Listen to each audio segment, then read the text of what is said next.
Suivez les séances de prière avec l'évangéliste Dr Mieza Nyamke du ministère international Arche de l'Alliance dans sa salle de prière de guérison et de délivrance 6A à Blogamé-Lomé dans le prolongement de la rue de l'Ocam au premier étage de l'immeuble de l'ancienne pharmacie Deogracias. Viens à Jésus.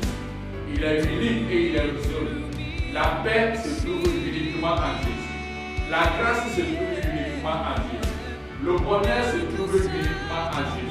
En dehors de Jésus, il n'y a pas la stabilité, il n'y a pas la sécurité, il n'y a pas la paix. Il est le point central. Ces séances de prière se déroulent les dimanches de 16h à 18h, les mercredis de midi à 16h, les jeudis de 16h à 18h et les lundis assistez à la prière de guérison de 18h à 20h. Pour vos différents requêtes de prière, de guérison et de délivrance, retrouvez-nous sur WhatsApp ou en ligne directe sur le 00228 96 80 21 85 ou sur le site web www.drmiezan.org. Alléluia, alléluia. À ce moment-ci, je vais adresser à tout le monde ce que Jésus a dit concernant et qui devient un sujet de la création du monde jusqu'à même précisément au temps de Jésus. C'était la question où les disciples même posaient à propos de la fin des temps. À propos de la fin des temps. Les disciples ont demandé la même question à Jésus et Jésus a dit dans le Matthieu 24, verset 1 à 15, il dit ceci. Jésus était sorti du temple et s'en alla lorsque ses disciples s'approchèrent pour lui faire remarquer la construction du temple. Alors, il leur déclare, vous voyez tout cela, n'est-ce pas? Amen. Je vous le dis, il ne restera pas ici pierre sur pierre. Tout sera détruit. Puis, comment ils étaient assis au mont des Oliviers, les disciples s'approchèrent de lui à l'écart pour lui demander, dis-nous, quand cela arrivera, dis-nous, quel sera le signe de la venue et de la fin du monde? Quel sera le signe de ta venue et de la fin du monde? Jésus leur répondit, prenez garde que personne ne vous égare, car beaucoup viendront sous mon nom en disant, c'est moi le Messie, et ils égareront bien des gens. Vous allez attendre parler des guerres et de rumeurs de guerre. Attention, ne vous laissez pas effrayer, car il faut que cela arrive, mais ce n'est pas encore la fin. On s'adressera les nations contre les nations, royaume contre les royaumes. Il y aura cela, et il y aura ça et là, des famines et des tremblements de terre. Or, tout cela n'est que le début de douleurs d'enfantement. On vous livrera hautement, on vous tuera, vous serez détestés de toutes les nations à cause de mon nom. Alors beaucoup succomberont, ils se livreront les uns les autres, ils haïront les uns et les autres. Quantité de faux prophètes s'élèveront et ils égareront bien des gens. À cause de l'ampleur du mal, la charité de la plupart des hommes se fondra. Mais celui qui aura persévéré jusqu'à la fin, celui-là sera sauvé. Et cette bonne nouvelle du royaume sera proclamé dans le monde entier. Il y aura là un témoignage pour toutes les nations. Alors viendra la fin. Que le Seigneur bénisse sa parole. À propos de la fin du temps, tous les chrétiens espèrent et tout le monde espère à la fin du temps. Les disciples étaient avec Jésus et posaient même cette question à la fin du temps. Mais on voit aussi à des apôtres, lorsque Jésus était ressuscité, les mêmes disciples aussi posaient les questions. L'Église primitive ont posé même question, quels seraient des signes de fin de temps? Et les pères de l'Église aussi espéraient. Et je me suis dit, quelle était l'atmosphère lorsque je vois Histoire dans 1918, la pandémie en Espagne. En 1918 à 1919, la pandémie en Espagne, selon l'Institut Pasteur, le virus a fait entre 20 à 50 millions de morts. 20 à 50 millions de morts. À ce moment-là, je me pose la question, les chrétiens aussi espéraient à la fin du temps. À chaque événement, à chaque circonstance, tout le monde se tourne vers la fin du temps. C'est très important parce que notre céleste, royaume céleste n'est pas ici-bas, mais ce que Jésus nous a promis, le ciel. Dans Marc 13, verset 7, Jésus, il nous fait comprendre qu'il y aura des troubles de guerre, mais cela ne sera pas là encore la fin du temps. Il nous dit même en Marc 13 que les faux Christ, les prophètes, les bruits de famine, des guerres, des tremblements de terre, comme Matthieu aussi a parlé des persécutions, mais ce n'est pas la fin du temps. L'évangile sera annoncé dans tout le monde entier, toutes les nations. L'amour de plusieurs se refroidiront, mais ce n'est pas à la fin du temps. Nous ne connaissons à la fin du temps. Personne ne connaît à la fin du temps. Mais ce que la Bible nous dit, la fin du temps, c'est-à-dire la précision, le kairos, la saison, les précisions. Mais ce que nous savons est que nous sommes dans le chronos, la période qui est ou le calendrier du fin du temps. On est dans le calendrier du fin du temps, qui est le chronos, mais nous ne connaissons pas le kairos, la saison, le temps précis que Dieu a mis à sa disposition. Lorsque Dieu a créé le monde et placé l'homme dans le jardin, il a fait un plan très précis pour l'humanité. Et j'ai fait parcourir un peu la Bible et j'aimerais que vous me suivez et vous allez comprendre beaucoup de choses qui affirment les théologiens et nous affirmons parce que je suis théologien aussi. Et bon nombre des historiens théologiens qui affirment et qui confirment que nous sommes dans le chronos, la période où le calendrier que Dieu a fixé pour la fin du temps, même nous ne connaissons pas le jour exact, qui est le kairos. Dieu a créé le monde en 6 jours et le 7e jour, il avait reposé. Quand nous lisons dans la Bible, dans 2 Pierre, versets 3 à 8, il nous fait comprendre qu'il y a une chose, bien-aimée, que vous ne devez pas ignorer. C'est que devant Dieu, un seul jour est comme 1000 ans et 1000 ans est comme un seul jour.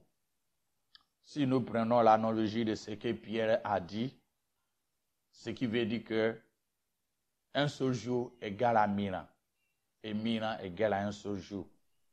Donc Dieu a créé le monde en 6 jours. Dans le premier jour, Dieu sépara la lumière et les ténèbres. Il y a eu un soir et un matin, ce qui veut dire que 1000 ans.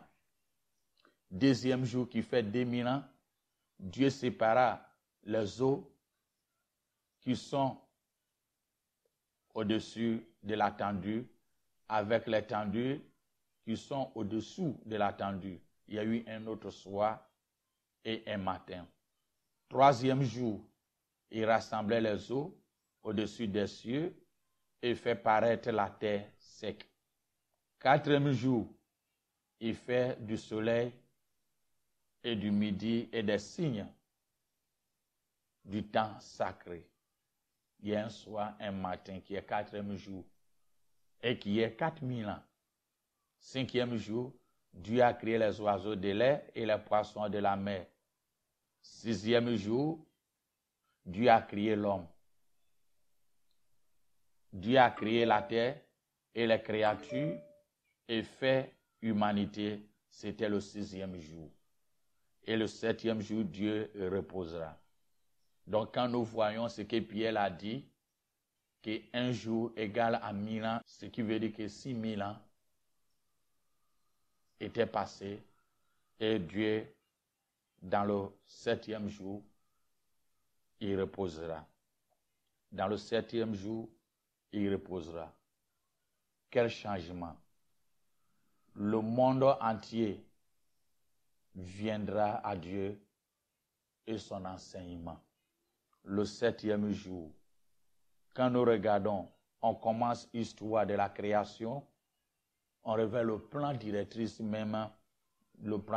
même de 7 ans de Dieu pour la terre. Dieu a créé le monde en 6 jours et il s'est reposé en 7e jour. Le temps de repos est égal et décrit comme le royaume de Dieu sur cette terre. Quel changement universel que Jésus a apporté. Le monde entier viendra à Dieu et l'enseigner et accepter. L'ensemble des Juifs sera rassemblé en Israël. Jérusalem et le 3e temple seront reconstruits. L'année sabbatique sera célébrée. Mais ce qui est important, Christ a instruit à ceux qui observent les signes des temps. Quand nous voyons Marc 13, verset 7, il dit, ce que je vous dis, je le dis à vous tous. Veillez, veillez. Comment pouvait-il observer des signes des temps si c'était incapable de discerner les applications et les significations? Comment on peut observer des signes des temps? Des signes des temps. Des signes des temps. Dans Matthieu 16, verset 3, Jésus a qualifié ceux d'Israël qui ne pouvaient pas comprendre les signes des temps de leur temps. Et il les a qualifiés hypocrites. Tout évident était donné. Jésus attendait les croyants à discerner le temps où nous vivons. Il y a des indices qui nous montrent le temps. Quand nous regardons Proverbe 25, verset 2, il nous fait comprendre que les paraboles ne sont pas directement, mais sont des choses cachées. Et nous voyons dans la Bible, Jésus a parlé avec des allégories, les allégories des signes, des figures et des choses en parabole. Et j'ai essayé de décortiquer certains signes qui nous permettent à confirmer que nous sommes dans le chronos et bientôt le kairos, la fin du temps.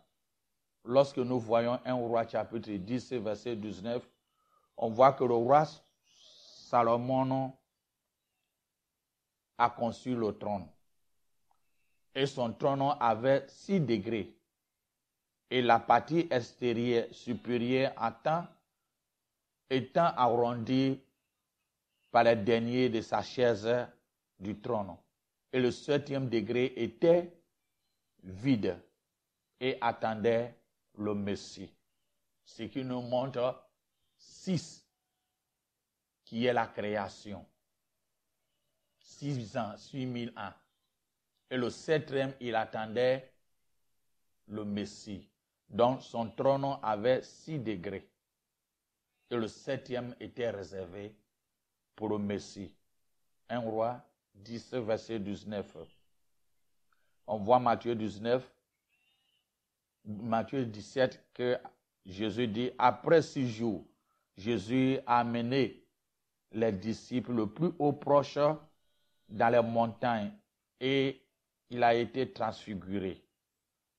Image du 2e événement devant eux. Après 6 jours, Jésus s'est transfiguré. Après 6 jours. On voit Jean 2, verset 1 à 12, qui parle. Après 6 jours, Jésus allait à la fête de mariage à Cana. Après 6 jours, dans le 7e jour, c'était la fête. 6 jours qu'il a laissé l'homme, le foyer, le mariage à jour. Après 6 jours, le 7e jour, Jésus est apparu. Qui est parabole. Nous voyons aussi dans Exode chapitre 21, verset 2, qui nous fait comprendre que les esclaves ont travaillé pendant 6 jours. Quand l'esclave travaille pendant 6 ans, le 7e année, on doit les libérer. Dieu a créé le monde 6 jours. 7e jour était la délivrance, la liberté. En Israël, comme on appelle, lorsque l'esclave travaille pour 6 ans, 7e jour est le repos. De nombreux exemples de chronologie dans la Bible nous expliquent l'arrivée de Jésus est proche. Prenez, quand nous voyons la création du monde, d'Adam et Ève jusqu'à Abraham, ça fait 2000 ans. Selon les théologiens, on ne parle pas les scientifiques qui autre chose. La Bible nous fait comprendre, c'était 2000 ans. De Adam jusqu'à Abraham, ça fait 2000 ans. De Abraham jusqu'à arriver et la mort de notre Seigneur Jésus-Christ, ça fait 4000 ans. C'est-à-dire d'Abraham jusqu'à la mort et la résurrection de Jésus, ça fait 2000 ans. Et d'Abraham, de création d'Adam et Ève, de la création, jusqu'à Abraham, ça fait 2000 ans. Ce qui veut dire que 4000 ans.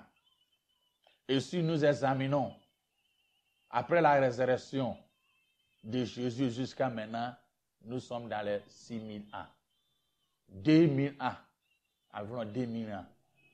Donc, ce qui veut dire qu'il reposera dans le dernier année. Nous sommes dans le chronos. Et quand Jésus a donné ses paraboles aussi à ses interlocuteurs, ceux qui l'écoutaient, il disait que Jonas prêchait l'évangile, Jonas prêchait aux Ninive comme préfigurant à Jésus. Jonas disait, il avertit le peuple de Ninive à une certaine destruction qui sera là en 6 jours, en 40 jours, si les gens de Ninive n'obéissent pas la parole de Dieu. Dieu va détruire Ninive à 40 jours. Mais regardez ce qui était arrivé ici. Au contraire, le peuple a accepté Jésus et Dieu les a épargnés. Mais nous voyons le contraire ici. Jésus est venu prêcher l'évangile au royaume des nations, le royaume du ciel à les nations juives. Mais au contraire, les Ninives, les gens de Ninive que Jonas a prêché, ont accepté Jésus. Mais les Juifs, dans son ensemble, ont rejeté Jésus. Et après 30 ans que Jésus a fait sur cette terre, il a même dit aux gens que le temple que vous voyez, vous ne le verrez plus, il sera détruit. Et quand nous voyons 30 ans après Jésus-Christ, 40 ans plus tard, il y a eu le temple de Jérusalem était tombé en l'an 90, 70. Quand tu vois 30 ans de Jésus, plus 40, et lorsque nous voyons 40, c'était détruit. Mais 40 jours, les Ninives ont accepté Jésus, n'est pas détruit. Mais 30 ans, les disciples, Jésus n'est pas été accepté par les siens. Donc 40 ans, 40 jours, les Ninives ont accepté la parole, mais nous, on n'est pas encore été dans ce cas. Et quand nous voyons aussi la parole qui nous parle, Osée, après deuxième jour, Osée 6, verset 2, il dit, après deuxième jour, il nous ressuscitera, nous vivrons, donnez-lui le troisième jour, et nous ressusciterons à la fin, et nous vivrons avec lui. Après 2 jours, clairement, signifie 2000 ans. José dit, vivions-nous. Donnez-nous la vie après deuxième jour. Troisième jour, il nous ressuscitera. Deuxième jour, 2000 ans. Et troisième jour, il nous ressuscitera. Josué aussi a donné l'instruction ferme aux Lévites en disant, lorsque vous portez l'âge de l'alliance, vous devez laisser 2 coudées. Vous devez laisser 2 coudées d'intervalle, demi-coudées, environ demi-coudées d'intervalle entre le royaume, comme on appelle, entre l'âge de l'alliance et vous. Demi-coudées. 2000. Ça veut dire demi-coudée et vous devez laisser environ demi-coudée qui est typiquement 2000 ans. 2000 ans et 2000 ans. Et quand nous voyons aussi Luc 10, verset 35, Jésus a donné un parabole, disait qu'un bon samaritain, le lendemain, le bon samaritain était sorti des deniers. Lorsqu'il a vu l'homme qui était blessé, il a donné 2 deniers au bergiste et lui dit, prenez soin du malade.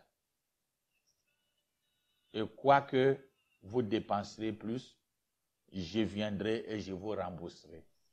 Regardez le bon samaritain, quand nous voyons qui a pris l'homme qui était blessé au cours de route, a donné le soigneur, ou il peut dire le médecin, ou le bergiste, il dit, je te donne 2 deniers, mais sache que je viendrai te récompenser. Dieu, au temps de Jésus, la résurrection de Jésus jusqu'à maintenant fait 2 deniers, 2000 ans. Et Jésus viendra et nous rembourser.